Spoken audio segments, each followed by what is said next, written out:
Hi, this is Larry Hatch, and welcome to our new channel, the Great EV Con Game.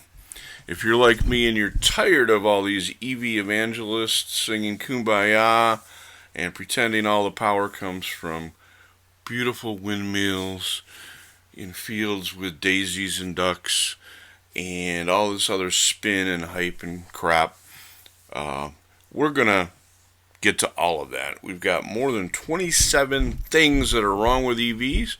I think they should be fixed, but they're not fixed. And the first one is not enough chargers. Sorry, wrong photo. You can't get too many of those chargers. Basically, experts admit that there are between 45 and 50 million missing chargers in the U.S.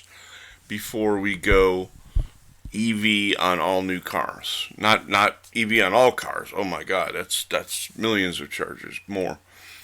And 250 to 300 million worldwide are missing. And who's going to pay for those? Where are they going to go? I had some EV evangelist idiot tell me, "Oh well, we're going to turn all the telephone poles into chargers." Really? Think about that.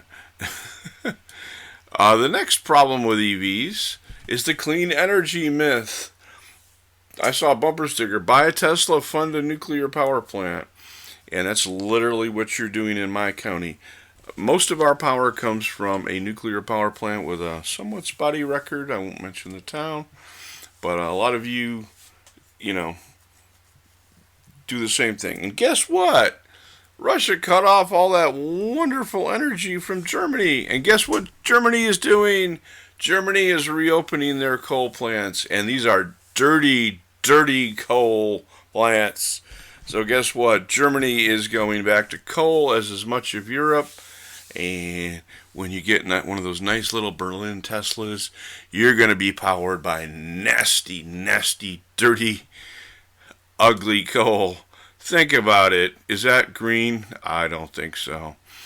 The next one was given to me by a coworker of mine.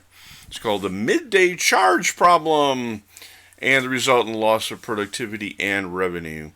This individual bought a EV as a company car and had multi-state territories. Well, guess what?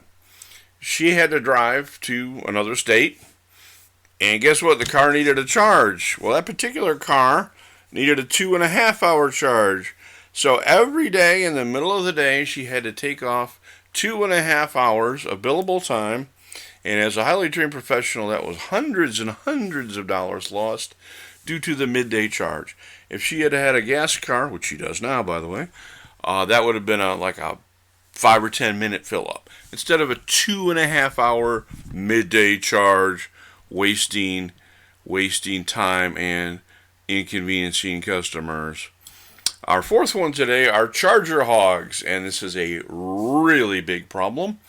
It's apparently not a problem in some cities where the chargers are under the control of city authorities, because they will give you a parking ticket if you sit at the charger more than 2 hours.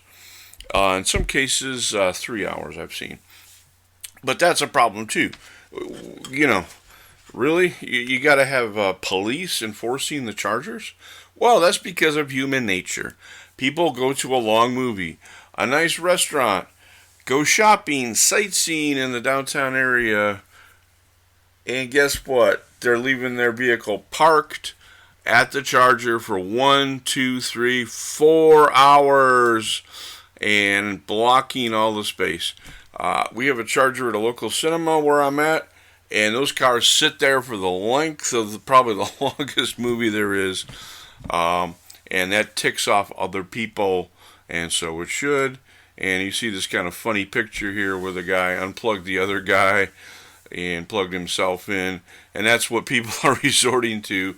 There's even been documented cases of where people pushed a car away from a charger or parked up on a grass slope so that they could unplug the other car.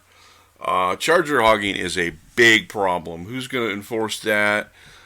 You don't have people sitting at gas stations hogging up the thing. Well, maybe a little bit in tourist areas, but not for 1 to 4 hours.